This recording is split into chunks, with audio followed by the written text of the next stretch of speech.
नरोत्तम आदित्य पूछता है, पूजनीय अंकल जी को प्रणाम।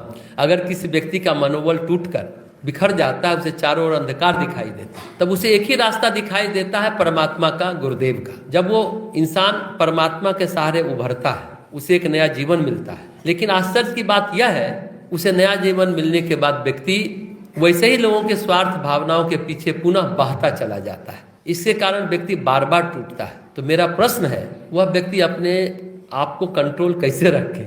व्यक्ति इंसान की पहचान कैसे करे और किसी की भावनाओं को पहचाने कैसे कि यह झूठी है या सच्ची? बात एक ही है नरोत्तम, सारी गड़बड़ियां होती है हमारी नासमझी से।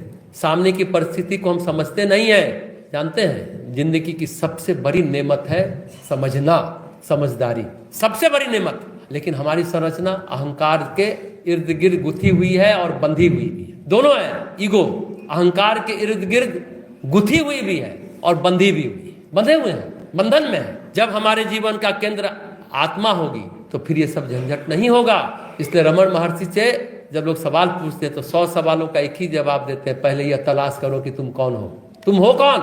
जितनी जितनी गहराई से हम अपने को समझते जाते हैं, उतनी उतनी झंझट से दूर होते जाते हैं। साइकोलॉजी में एक शब्द है ना, इंट्रोस्पेक्शन इज बेस्ट टूल। आत्मनिरीक्षण सबसे बड़ा उपकरण है अपने को समझने के लिए। जब आप अपने को जान गए तो दूसरों को भी जान सकते हैं। जितना जितना आप अपने को समझेंगे उतना उतना आप दूसरे को समझेंगे। तो पहले आप अपने को समझिए। अपने को समझने के प्रोसेस में एक अंतर्दृष्टि विकसित होती चली जाएगी। उससे आप सहज भाव से दूसरे को पहचानने लगेंगे। अगर आप अपने को नहीं पहचानेंगे तो दूसरे को भी नहीं पहचानेंगे।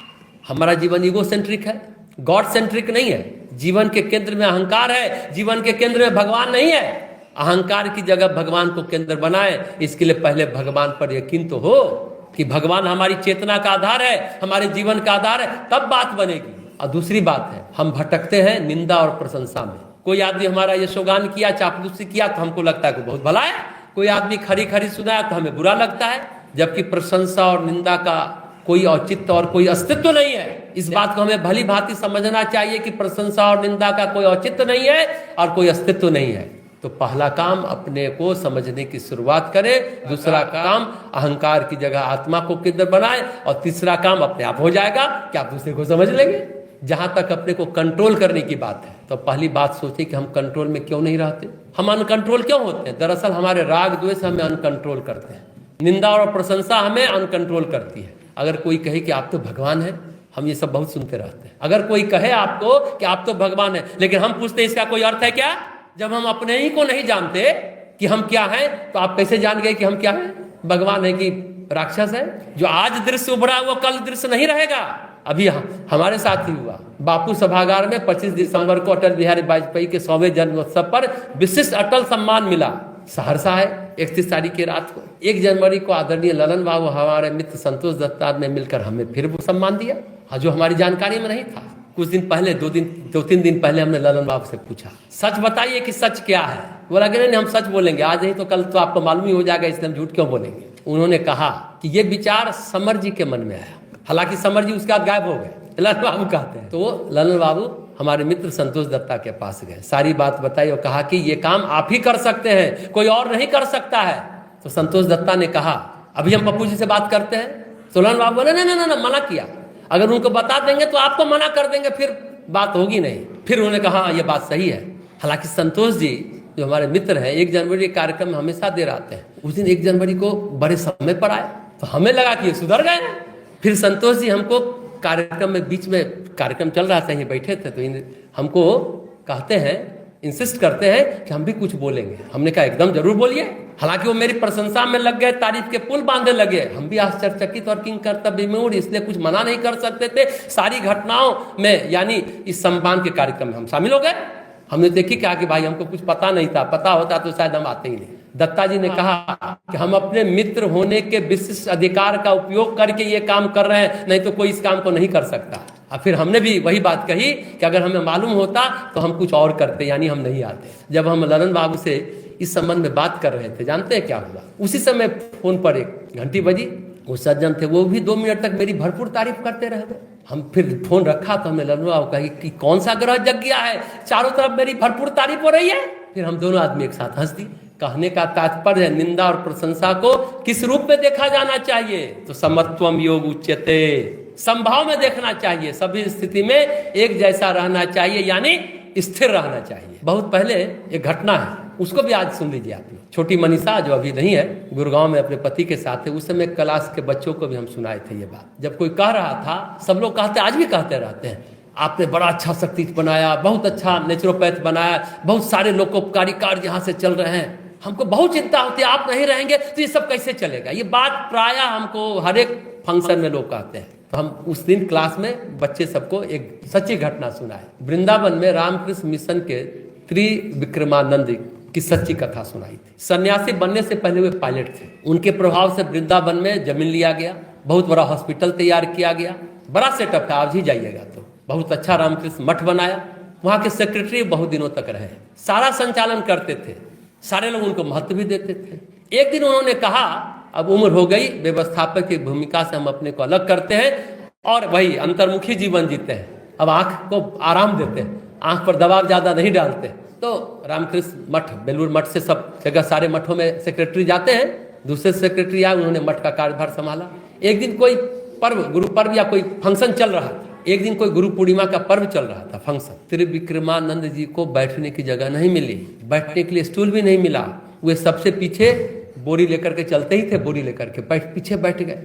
अब वहीं आगरा यूनिवर्सिटी के प्रोफेसर JR यादव, जो परम पूज्य गुरुदेव होती रही है, मंदाकिनी गुड़िया हम लोग कहते हैं, उनके गाइड भी रहे PhD कराने में, उन्होंने ये बात बताई थी। उन्होंने देखा, उस दिन आगरा से वो वृंदावन गए हुए थे, तो सीधा पूछा, अरे महाराज आप यहाँ बैठे हैं, आप जब बैठने के कुर्सी तक नहीं है, आपने तो पूरा मठ बनवाया है, यहाँ जितने सारे लोग काम करें उन्हें नहीं पता कि ये मठ किसने बनवाया है। वो तत्कालीन सेक्रेटरी के पास गया, पूरा जोर से कहा, आपको पता नहीं कि मठ कैसे बना, किसने बनवाया? बेलूर मठ से आप आए हैं, यहाँ का चार संभाला, आपको पता नहीं है? उन्होंने कहा, मुझे ज्यादा पता नहीं है, ज्यादा नहीं पता, किसी ने बताया भी नहीं ज्यादा। तो क्या बुजुर्ग साधुओं ने भी आपको नहीं बताया पहले वाले, कि महाराज त्रिविक्रमानंद जी ने जमीन लिया, मठ बनाया, इतना बड़ा हॉस्पिटल बनाया, आपको पता नहीं है? बड़े आश्चर्य की बात है, आज उनके लिए जगह नहीं है बैठने की।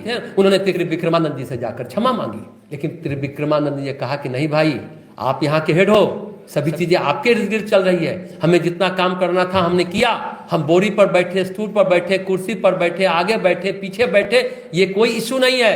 साधु है, जैसे साधु को रहना चाहिए वैसे रहते हैं, उनके अंदर कोई क्षोभ नहीं था, खाट पर बैठे कि चटाई पर बैठे कि बोरी पर बैठे। देखिए ऐसा होता है, मूल बात है हम क्या हैं क्या नहीं है, ये सब हमारी मनस्थिति पर निर्भर करता है। हम हंसे या रोए, ये सब हमारी मनस्थिति पर निर्भर करता है। कौन उल्लू बनाया कौन नहीं बनाया, ये हमारे समझ पर, आप सबके अपने समझ पर निर्भर है। कल हम लोग भी यहाँ पर सक्रिय नहीं रहेंगे, कोई नहीं ध्यान देगा, तो क्या हम लोग को दुखी होना चाहिए? इस घटना को हमने क्यों सुनाया? नहीं, कल आपको कोई नहीं पहचानेगा तो आपको दुखी नहीं होना चाहिए। अरे नहीं, हम इतना करते थे, मेरे पिताजी ने किया, इतना किया, आज उनके बेटे को कोई पूछता तक नहीं है। खबरदार, संस्कृत में आपने पढ़ा है साह तौते, साह तौते पढ़े हैं संस्कृत में? मतलब एक वचन, द्विवचन, बहुवचन। साह मतलब वह, तो मतलब वे, मतलब हम दोनों, ते मतलब वे सब, मतलब बहुवचन, एक वचन, द्विवचन और बहुवचन। वाह, चलिए हम दो ही खड़े हैं, तीन कौन खड़े हैं वहां पर जिसके लिए बहुवचन कहा जा रहा है? नमस्ते, नमस्ते, ऐसे आप लोग नहीं सोचे होंगे नमस्ते को। तीसरा कौन है? नमस्ते नहीं होने, नमस्ताओ होना चाहिए। हम दोनों हैं, हम उसको करें नमस्ताओ, नमस्ते क्यों है? कभी आपने सोचा इस पर? आप गलत और सही में फंसे, कितना अच्छा अर्थ है सो जानिए। नमस्ते। तीसरा, हमारे अंदर भगवान है, परमात्मा है। दूसरा जो सामने खड़ा है उसके अंदर भी परमात्मा है। परमात्मा दृश्य में भी है, कण कण में भी है और जगत में भी है। तो परमेश्वर जहां जहां बहुवचनों में उपस्थित है, हम उनको नमन करते हैं। नमस्ते यानी नमन करते हैं, नमस्ते यानी नमन करना। गलत है? चलिए आज नमस्ते की परिभाषा जान गए। नमस्कार भी लगभग वही अर्थ रखता है। साकार को नमन करते हैं, नमस्कार। प्रणाम शब्द भी आप जान लीजिए। प्रणाम शब्द किससे बना है? प्रणिपात से, प्रणिपात से बना है। प्रणिपात मतलब झुकना। प्रणम में, वो हमारे प्रणम है, बोलते हैं ना, सिर झुकाकर, हाथ जोड़कर या पैर छूकर, इसको कहते हैं प्रणाम। नमस्ते हाथ जोड़कर होता है। हाथ मिलाना यानी शुभकामना का स्वीकरण है। गले मिलना, हृदय से प्रेम को अभिव्यक्त करना, हृदय से हृदय को मिलाना। सिर झुका करके करते हैं प्रणाम, या पैर छू लिए, नमस्ते में हाथ जोड़ लेते हैं, नमन। समझ में आ गई बातें? और हाथ मिलाना यानी शुभकामना का स्वीकरण, थोड़ा छू करके हो गया, स्पर्श करके। गले मिल लिए तो हृदय से हृदय को मिला करके हृदय से प्रेम को उड़ेल दिए, अभिव्यक्त कर दिए। मतलब जितनी भी बातें ये क्या है, भावों का आदान प्रदान है, इसलिए सब सही है। आई बात समझ में?